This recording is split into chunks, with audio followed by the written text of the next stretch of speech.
आज हम बात करेंगे कंज्यूमर इक्विलिब्रियम एंड डिमांड के बारे में। यूनिट 5 हम आज के वीडियो में स्टार्ट करेंगे। मैं आपको चैप्टर वाइज चीज़ें नहीं करवा रही हूँ, हम यूनिट वाइज चीज़ें कर रहे हैं क्योंकि हमारी जो पहली बुक थी उसके अंदर 3 यूनिट्स थी। चैप्टर तो बहुत ज़्यादा थे, 3 यूनिट थी। उन 3 यूनिट्स को मैंने डिफरेंट पार्ट्स के अंदर आपको कवर करवाया। बिजनेस स्टैटिक्स, उसके बाद हमने अगली हमारी जो यूनिट है वो स्टार्ट की यूनिट 4 जो कि माइक्रो इकोनॉमिक्स के अंदर आती है। चैप्टर अलग अलग हैं बट हमने यूनिट वाइज मैंने आपको वो टॉपिक्स कवर करवाए। अब ये हमारी यूनिट 5 है जिसके अंदर कंज्यूमर इक्विलिब्रियम एंड डिमांड। अब डिमांड का चैप्टर अलग है, कंज्यूमर इक्विलिब्रियम का अलग है, बट हम इकट्ठा करेंगे क्योंकि ये एक यूनिट है। ठीक है, तो हम बात करते हैं सबसे पहले कंज्यूमर इक्विलिब्रियम के बारे में। Consumer equilibrium refers to a situation where a consumer spends their given income on purchasing one or more goods in such a way that they maximize total satisfactions and have no tendency to change their current pattern of a consumption।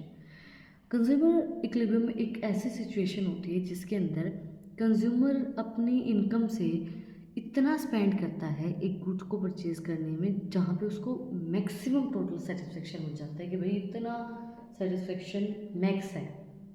और वो हमारा एक point आता है जो कि ऐसे point show किया जाता है, जैसे हम मान लो एक ग्राफ है उसमें क्रॉस करते हैं, क्रॉस करने में जो ये यहाँ पॉइंट है ये हमारा कंज्यूमर इक्विलिब्रियम है, point of maximum satisfaction, total maximum satisfaction. ठीक है, उसको हम कंज्यूमर इक्विलिब्रियम बोलते हैं। अब हम बात करते हैं कार्डिनल यूटिलिटी एनालिसिस। ये कार्डिनल यूटिलिटी एनालिसिस होती है, एक होती है हमारी ordinal utility analysis, marginal utility approach के अकॉर्डिंगली। ठीक है, फंडामेंटल कॉन्सेप्ट। एक चीज़ ध्यान रखना, ये ना यूटिलिटी जो है ये थोड़ा सा जीप पे वर्ड अजीब सा लग रहा है, बार बार बोलने में गलती भी हो रही है, मेरे से 2-3 बार पहले भी हुई है, तो थोड़ा सा इसमें एडजस्ट कर लेना अगर मैं ऊपर नीचे बोल दूँ तो, या फिर बोलती ही नहीं हूँ क्योंकि बहुत मतलब ये नहीं होता कि जीप तुतला रही है इसको बोलते वक्त यूटिलिटी कि कई वर्ड्स में होती है ना, वैसे मैं बोल लेती हूँ बट जब जल्दी जल्दी पढ़ाती हूँ बताती हूँ तब मैं थोड़ा सा इसमें तुतला देती हूँ। Utility the want satisfaction power of a commodity, it is measured in imaginary cardinal units called utils. Utility वो want satisfaction power of commodity होती है, मतलब कि आप किस कमोडिटी में सेटिस्फाई हो जाओगे, कितनी कमोडिटी में सेटिस्फाई हो जाओगे। जैसे ये नहीं होता है कि आप भाई खाने के बाद अगर आपको मीठा मिल जाए तो आप सेटिस्फाई हो जाओगे, या आपको खाने में 4 रोटी मिल जाए, सब्जी मिल जाए, रायता मिल जाए तो आप सेटिस्फाई हो जाओगे। तो won't satisfaction power of commodity क्या है, वो हमारी यूटिलिटी होती है। इसको मेज़र किया जाता है इमेजिनरी, जो थिंकिंग में हमारी कार्डिनल यूनिट्स होती है जिनको हम यूटिल्स बोलते हैं। ठीक है, total utility the aggregate satisfaction derived from the consuming a given total quantity of a commodity. उतना एग्रीगेट जो सेटिस्फेक्शन मिल रहा है एक टोटल क्वांटिटी ऑफ कमोडिटी को कंज्यूम करने से। T U N equals to जो हमारी यूटिलिटीज़ हैं, यूटिलिटी 1+2+3 जितनी भी हमारी हैं एन नंबर तक, उससे जितना हमें एग्रीगेट सेटिस्फेक्शन मिल रहा है, मतलब कि एक हम उसकी एग्रीगेट निकाल रहे हैं कि भाई इतना सेटिस्फेक्शन हमें इतनी क्वांटिटी कंज्यूम करने से मिल रहा है। ठीक है, marginal utility the additional utility derived from the consumption of one or more unit of a commodity. हम इसको किस तरीके से निकालेंगे, M U N equals to T U N minus T U N minus 1 और M U equals to change in total quantity divide by change in total utility divide by change in quantity. ठीक है, ये जो symbol है ये change का symbol है। ठीक है, मार्जिनल यूटिलिटी हम और डिटेल में समझेंगे। अब हमारे नेक्स्ट जो हमारा टॉपिक है ये यही है मार्जिनल यूटिलिटी का, इसमें हम और अच्छे से समझते हैं कि क्या होता है क्या नहीं होता है। देखो हमारे पास क्वांटिटी है, क्वांटिटी क्या है हमारे पास 0 1 2 3 4 5 6 7। ठीक है, उसके बाद ये हमारी क्वांटिटी है 0 1 2 3 4 5 6 7। अब आती है यूटिलिटी, यूटिलिटी है हमारी 0 10 18 24 28 30 एंड 28। अब हम निकालते हैं मार्जिनल यूटिलिटी। अब आप ये सोचोगे कि टोटल यूटिलिटी कहाँ से आई, ये दी होती है। क्वांटिटी मतलब आपसे क्वेश्चन क्या पूछा जाएगा, आपको क्वांटिटी दी होगी, आपको टोटल यूटिलिटी दी होगी, आपसे पूछा जाएगा कि मार्जिनल यूटिलिटी क्या होगी। ठीक है, अब हम इसको कैलकुलेट करते हैं। हमने क्या पढ़ा अभी, मार्जिनल यूटिलिटी क्या होती है, change in total quantity divide by change in quantity is called marginal utility. ठीक है, चेंज क्या आया, 0 नील हो गया, 0 ही हो गया। ठीक है, 1 10 ही हो गया क्योंकि इसके अंदर कोई चेंज नहीं आया, 1 10 का 10 ही है। अब 10/18 8 का डिफरेंस आ गया, कितना चेंज आया, 8 का डिफरेंस आया। इसके बाद 18 में से 24 में से 18 माइनस करेंगे, 6 का डिफरेंस आया। इसमें से ये माइनस करेंगे, 4 का डिफरेंस आया। इसमें से ये करेंगे 2 का डिफरेंस, सॉरी इसमें से ये करेंगे 2 का डिफरेंस आया। इन दोनों में से ये करेंगे 0 आया। इनमें से ये करेंगे, अब घटते क्रम में चलेगी चीज़ें, 30 में से 28 माइनस करेंगे तो -2 आएगा। ठीक है, 10 इसमें से 8, इसमें से 6, इसमें से 4, इसमें से फिर हमारा 2, इसमें 30 में से 30 गया 0 और 30 में से 28 गया तो -2। Marginal utility is change in total utility. जैसे कि अगर टोटल यूटिलिटी हमारी 10 20 30 40 50 60 है तो हमारी मार्जिनल यूटिलिटी पहले 10 आएगी, फिर उसका जो चेंज आएगा वो आएगा, फिर उसका जो चेंज आएगा वो आएगा, चेंज आएगा वो आएगा। इस तरीके से हम उसको कैलकुलेट करते हैं। ठीक है, अब हम बात करते हैं रिलेशनशिप क्या रहेगी TU और MU के बीच में। मैं इनको यूटिलिटी नहीं बोल रही हूँ, TU MU से अच्छे से समझ पाएगा क्योंकि यूटिलिटी बोलने में थोड़ी सी जीभ मेरी तुतला रही है। ठीक है, relationship between TU and MU when TU is positive, जब व्हेन MU इज पॉजिटिव। देखो इसके अंदर मैं आपको साथ के साथ ये चीज़ें शो करूँगी। When MU is positive, MU यहाँ पॉजिटिव है तो TU is increasing at A diminishing rate. अब डिमिनिशिंग रेट का मतलब क्या होता है, बढ़ तो रहा है बट घटते क्रम में। दैट मीन्स कि उस बढ़ने का हमें कोई फ़ायदा नहीं हो रहा, नीचे की तरफ जा रहा है।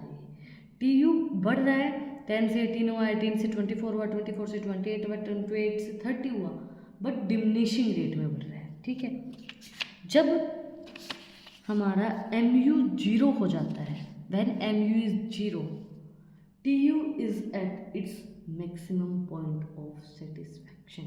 जब हमारा MU 0 हो जाता है तो TU अपने मैक्सिमम सेटिस्फैक्शन पॉइंट पे होता है, जिसको हम पॉइंट ऑफ सेटिस्फाई भी बोलते हैं।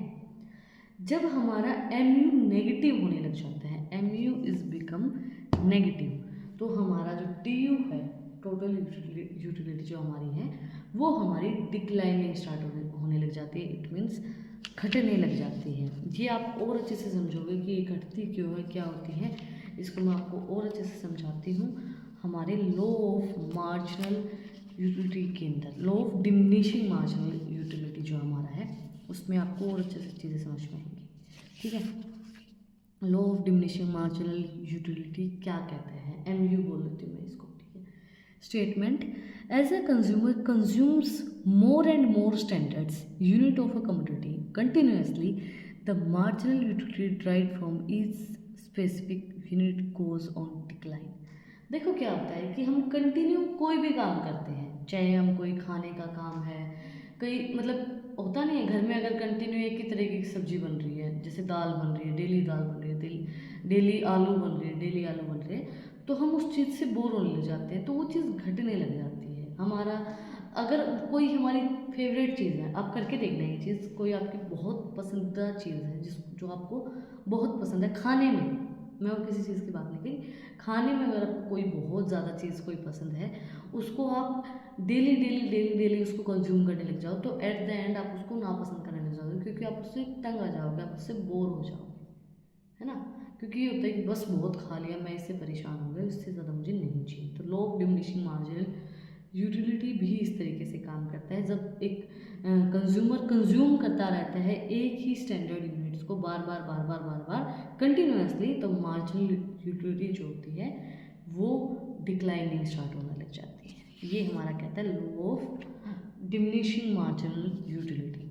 इसके एजम्पशंस क्या है? रैशनल कंज्यूमर्स इसके अंदर होते हैं, कार्डिनल मेजरमेंट होता है यूटिलिटी का is possible, and continuous consumption without timing gaps, कोई भी टाइम गैप के बिना इसकी कंटिन्यूस कंजम्पशन होती रहती है। Standard size of units consume, standard size of unit जो है वो कंज्यूम किए जाते हैं। Constant marginal utility of money, constantly MU जो है वो की जाती है मनी की, ठीक है। जैसे कई बार ये होता है कि हम किसी अनजान व्यक्ति के साथ रह रहे हैं, कंटिन्यूस रह रहे हैं, तो धीरे धीरे हमें उसकी भी थोड़ी थोड़ी कुछ इंसानों को कदर होनी बंद हो जाती है कि मतलब ठीक है मेरे पास ही रहता है, ये वो है।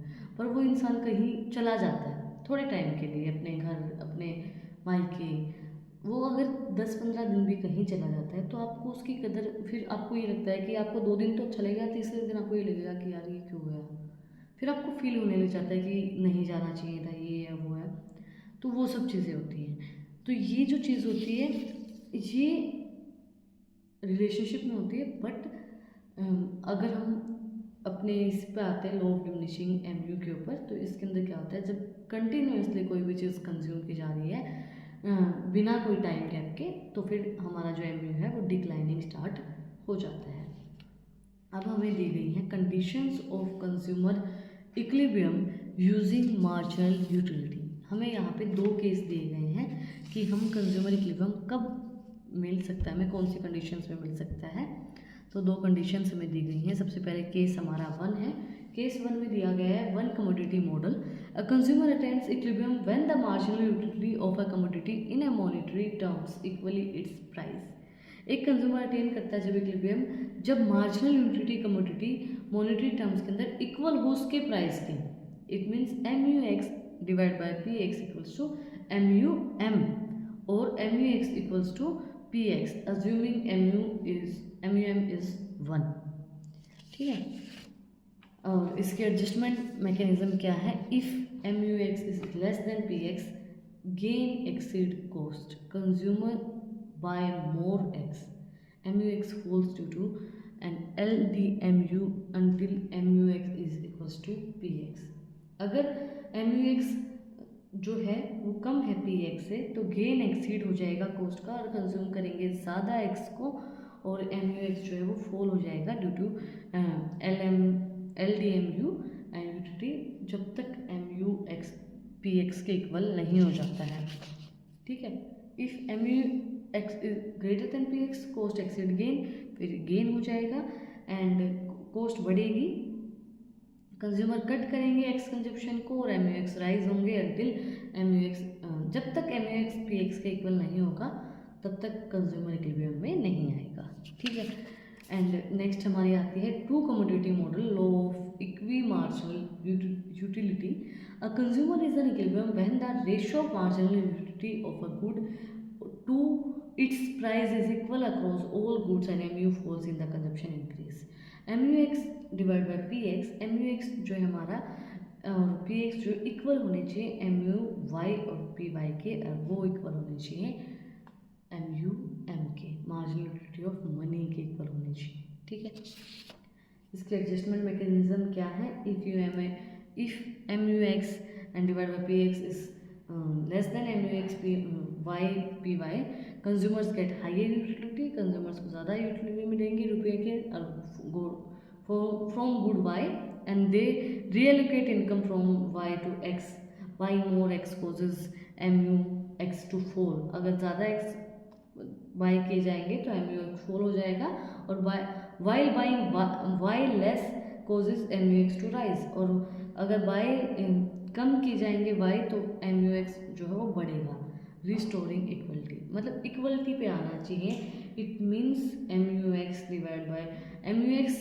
Divide by P X and equals to M U X Y divide by P Y equals to M U M, तभी आपका कंज्यूमर इक्विलिब्रियम पॉइंट पे होगा, ठीक है। मैं इन चीज़ों को इसलिए ही थोड़ा सा समझाने का अवॉइड करती हूँ, क्योंकि है ना नहीं हो पाता बिना बोर्ड के और बिना इन सब चीज़ों के, कन्फ्यूजन्स हो जाता है ग्रेटर देन लेस देन बताने में, समझाने में, तो थोड़ा सा एडजस्ट कर लेना वही चीज़ों में। मुझे इस तरीके से थ्योरी ही पढ़ाना अच्छा लगता है, आई डोंट नो व्हाई। तो मैं थोड़ा सा अवॉइड ही करती हूँ, बट आप लोग रिक्वेस्ट करते हो इकोनॉमिक्स के लिए, तो मैं फिर इकोनॉमिक्स के अंदर थोड़ी बहुत थ्योरी जो भी होती है, जो भी पॉसिबल हो पाती है, मैं आपको करवाने की कोशिश करती हूँ। नेक्स्ट देखो, पहले हमने की कार्डिनल यूटिलिटी अप्रोच। अब हम बात करते हैं ऑर्डरल यूटिलिटी एनालिसिस। कार्डिनल यूए जो हमारी थी, CUA, वो हमारी मार्जिनल यूटिलिटी के अकॉर्डिंग थी। अब हमारी डिफरेंस के अप्रोच के अकॉर्डिंगली है। तो सबसे पहले इसके अंदर आती है budget set. The set of all possible bundle of two goods that a consumers can purchase with their given income at a given market price px and py, px dot y plus py dot y and less than m। ठीक है, ये एक set होता है जो भी possible bundles, budget set मतलब कि सारे पॉसिबल बंडल्स का दो गुड्स की कि कितने कंज्यूमर जो है वो परचेज कर सकता है उसके इनकम में, उस मार्केट प्राइस के अकॉर्डिंगली, मतलब कि जितने मार्केट प्राइस चल रहा है उसके अकॉर्डिंगली कंज्यूमर की इनकम जितनी है वो कितने दो पॉसिबल गुड्स को परचेज कर सकता है, उनका एक सेट और बंडल बनाया जाता है, पूरा एक सेट बनाया जाता है। ठीक है, नेक्स्ट वीडियो में इंडिफरेंस कर्व को बहुत अच्छे से डिटेल में समझेंगे। फिर आता है हमारी बजट लाइन, क्या होती है? Graphical representation of all combination of two goods that cost exactly equally to the total income. ये ग्राफिकली रिप्रेजेंट किया जाता है, जो बजट हमारा है उसको ग्राफिकली रिप्रेजेंट किया जाता है कि किस तरीके से दो कॉम्बिनेशन जो हमारे गुड्स के हैं वो इक्वल होंगे अपनी टोटल इनकम के।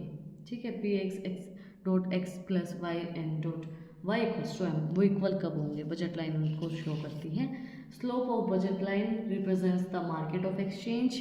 MRE को रिप्रेजेंट करता है slope of budget line. Slope क्या होता है? जब हमारी Px divide by Py equal, जब हम Px को डिवाइड करेंगे Py को, तो हमारा स्लोप ऑफ बजट लाइन जो है वो हमें शो किया जाएगा। रिप्रेजेंट करता है किसको? मार्केट रेट ऑफ एक्सचेंज को, कि कितने में मार्केट के अंदर उन गुड्स को एक्सचेंज किया जा रहा है। ठीक है, तो आज हमने कवर किया कंज्यूमर इक्विलिब्रियम के अंदर। सबसे पहले हमने बात की थी कि कार्डिनल यूटिलिटी क्या होती है, मार्जिनल यूटिलिटी, टोटल यूटिलिटी, उसके बारे में हमने समझा, लॉ ऑफ डिमिनिशिंग MU, उसके बाद हमने समझा, उसके बाद हमने दो कंडीशन समझी, कंज्यूमर इक्विलिब्रियम पे कब आएगा, कार्डिनल ऑर्डिनल यूटिलिटी को समझा। अगर आपको कुछ भी डाउट है, कुछ भी क्वेश्चन होता है, कमेंट में मुझसे पूछ सकते हैं।